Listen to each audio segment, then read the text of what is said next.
Hey guys, खुलुमबाय नोंथांमोनखौ आंनि गुबुन मोनसे गोदान भिडिअ बहरनाय थाबाय दिनैनि भिडिअआ जाहैबाय नै आं दायो दङ नोंथांमोना सिनायदोंना बरमानिफोरा सिनायगोन होनदों बाक्सानिया दायो आङो दङ बरमायावहाय ओमफ्राय लावदुमा हेयार काट खालामनो नागिरदों आरोना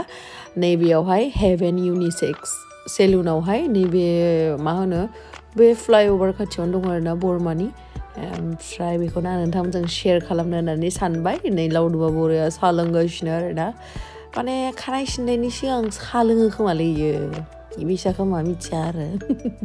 साहा लोंदो स' नोंथांमोननोबो आं शेयार खालामनो सानबाय माबोरैहाय बेयावहाय इमान मोजां हेयार काट खालामो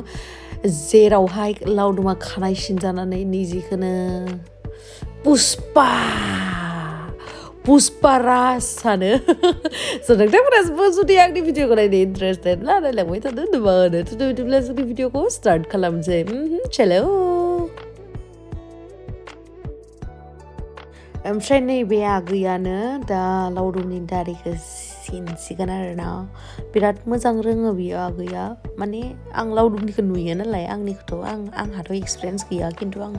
लावदुमनिखौ नुयो आरो लावदुमाबो होनो आं बिराद मोजां मोनो बिनि खानाय सिननाय दारि सिननायखौ बिदि होनना बुङो आरोना ओमफ्राय बेयावहा हेयार स्पाबो जायो हेयार स्ट्रेटबो खालामजायो जुदि नोंथांमोना खालामनो गोसोबा खालामनो हागोन आरोना बरमा एकदम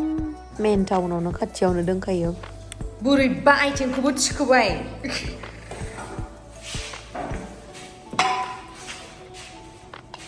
मा सेम्पु होयो एल'भेरानि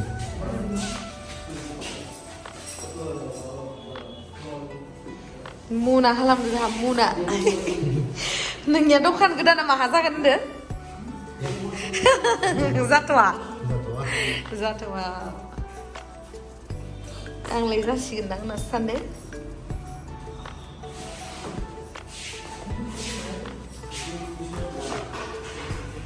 बरमा खाथियावनो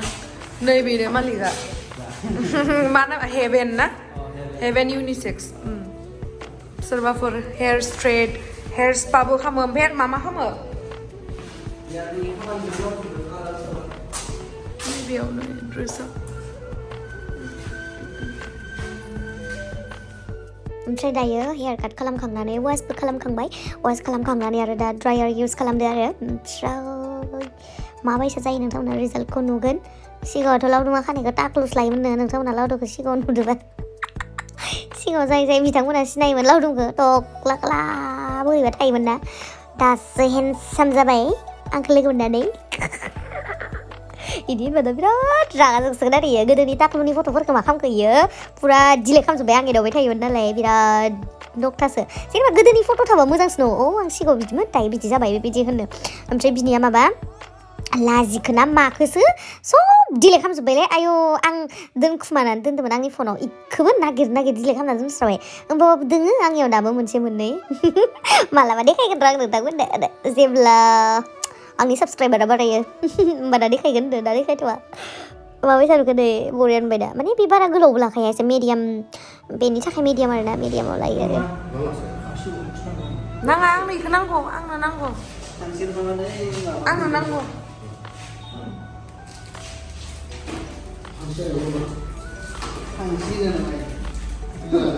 फुरैबायसाया इनिफ्राय मोजां रिसेपसनखौबो नुखाबाय जि मा फैसा लिरलै नोङो गिलुलुनो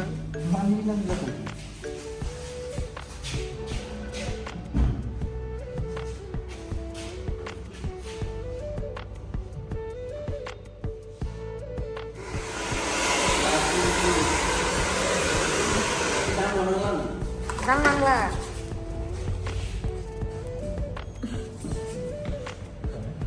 जाबाय बरिया जाबाय चलो थांसै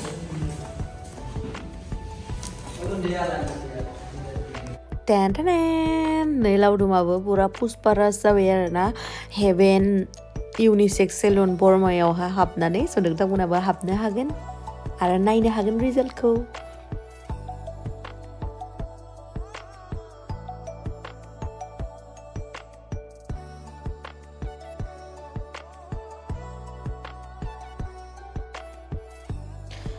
गाइसनो बरमानिफ्राय फैनायावनो मोनाबाय ओमफ्राय बेनि नेक्स्ट दिना जों मोनसे जायगायावहाय ओरैनो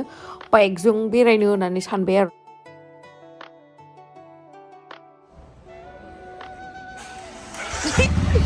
दिनै लावदुम दांदों माबा मोनसे जायगायाव थांनो नागिरदों आं नायनाय मा फैसा गानदो ओइ आथिंखौ माबा खालामना ओइ फारसेथिंनिखौ जाबाय र' बिराद गोजौथार गाखोनो हाखवा थ'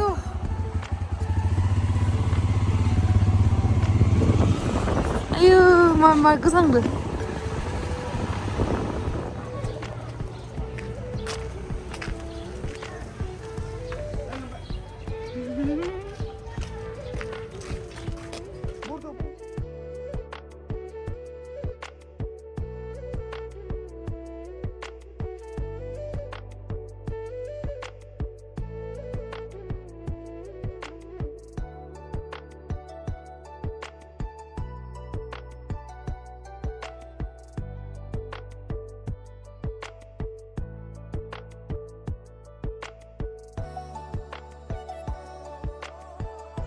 स' बेखिनियावनो जोङो मोनसे मोजां बिल्डिं कनस्ट्राक्सन सोलिबाय थानाय मोनसे एपार्टमेन्ट मोनबाय आरोना ओमफ्राय जों सानबाय मा थु सोंहैनायनो बेयावहाय बेसे ना फ्लेटनि दामफोरा माबाफोरा गल्डेन वुड्स उमां आरो ओमफ्राय माने जायगायाबो बिराद मोजांमोन हिल भिउबो दंमोन बिराद मोजां मोन्दोंमोन आरो बेखायनो जोङो थांनानै नायनोसै नामा बिदि सानबाय आरो ओमफ्राय बियो G+14 मोन नामाथाय माबाया फ्लेटफोरा आरोना माने ग्राउन्ड फ्ल'रनिफ्राय 14 सेम आरोना ओमफ्राय आङो बेयावनो नुबाय आरोना मानसिफोरखौ इमान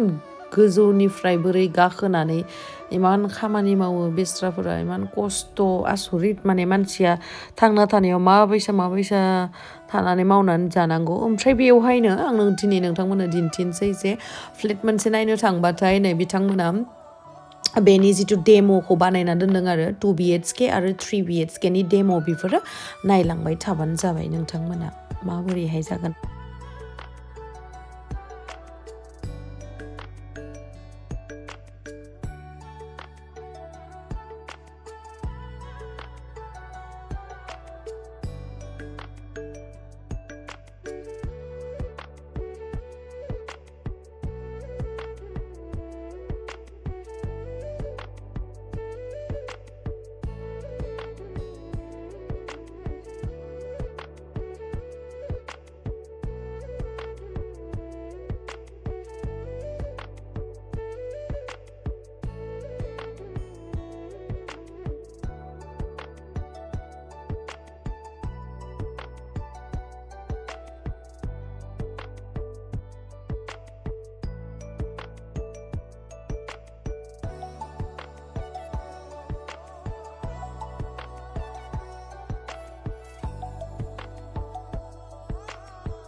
नै गाइस बेयावहाय नोंथांमोना जुदि सोरबाफोर इन्टारेस्टेडब्ला गुवाहाटियावहाय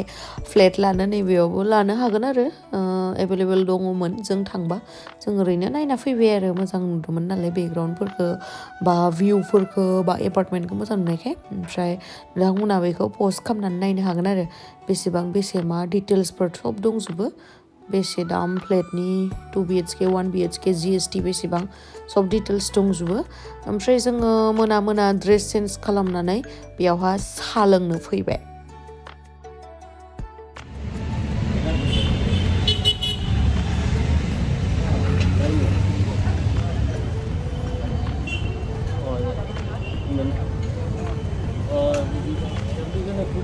बेयावहा जि गोथाव साहा मोनो आरोना बेखौनो लोंनो फैदो जोङो दायो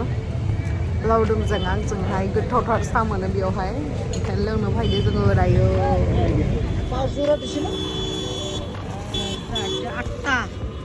8টা হলে 4.5 জোড়া আর 1 জোড়া দিও